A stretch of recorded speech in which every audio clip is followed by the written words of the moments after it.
リコチ多肉。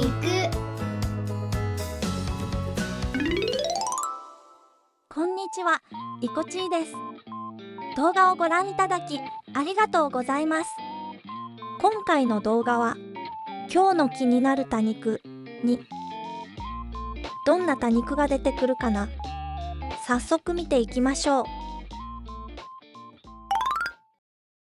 じゃじゃーん。今日ご紹介するのはこの9品種です。これといって共通点はありません。私を見てと訴えかけてきた子たちです。ロンドンブリッジ。棚の中で一番こんもりしていたので気になっちゃいました。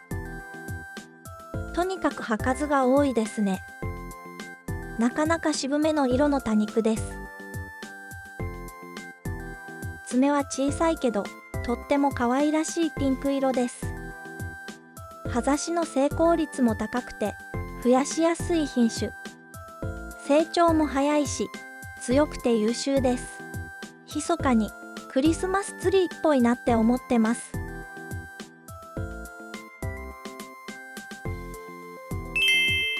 シャルモン。形が崩れちゃっていてすみません。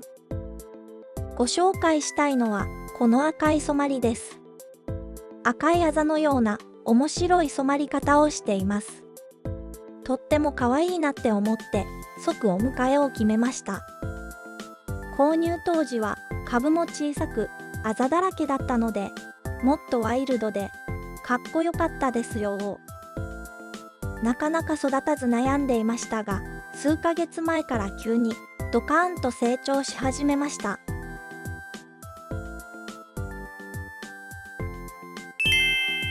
ホワイトカレー。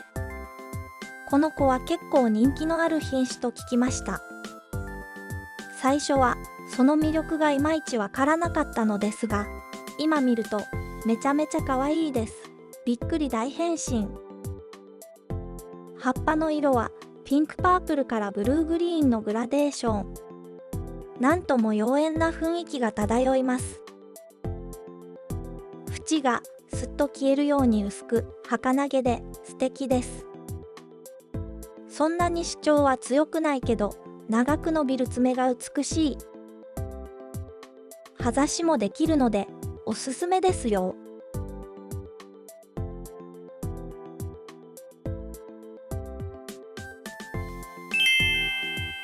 サファイア。全体に赤いブツブツがダニにかじられた跡っぽい。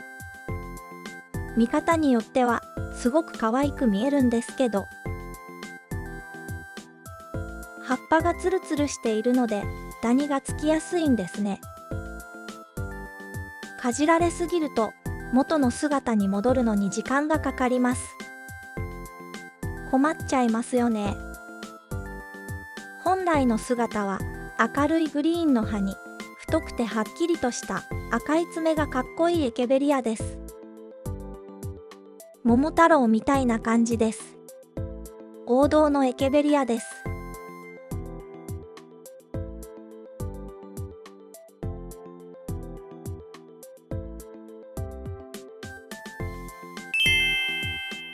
ロカー。さっきの鉢の隣にあったのでこの子もダニにやられています。ちゃんと対策しないといけませんね。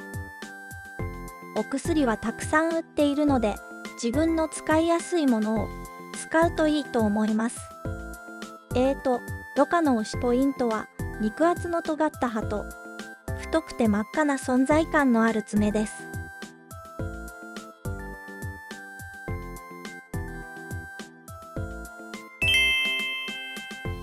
ショコラ。指みたいな形の葉っぱの多肉植物です。エケベリアなのかしら。葉数が多くて長い葉っぱ。その先にはピンクの可愛い爪がついています。繊細でシャープな爪ですね。お粉をうっすらまとっており、マットな質感。濃いめの緑の葉っぱが素敵。茎が木質化していてヤシの木みたいです。葉ざしの成功率も高く育てやすい品種。こういう子が寄せ植えの中に一つ入っているととってもいいアクセントになります。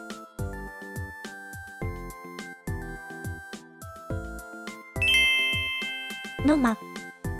お粉をたっぷりとまとっていて色白美人です。だいぶ長い期間水を切っているのでかわいそうなくらいしなしなしちゃっていますが、本来は丸くてプニプニした印象の子です。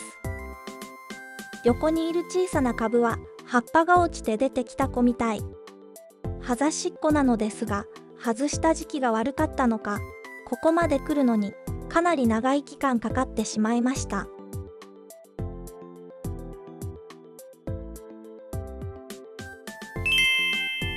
ローラ。おなじみのエケベリア、ローラです。流通量も多く比較的安価なので手に入れやすい品種です。それなのにこんなに美しいなんて感動しちゃいますよね。お持ちの方も多いのではないでしょうか。薄い優しい色の葉と爪、そして肩の張った葉の形、ちょっと外側に開いたような葉っぱがとても上品です。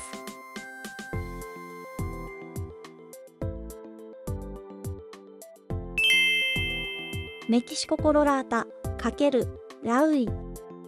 とってもご紹介したかったエケベリアです。中心部の色が素晴らしいです。外側よりも内側の方が染まる品種です。宝石のようなジャムのような素敵な紅葉ですよね。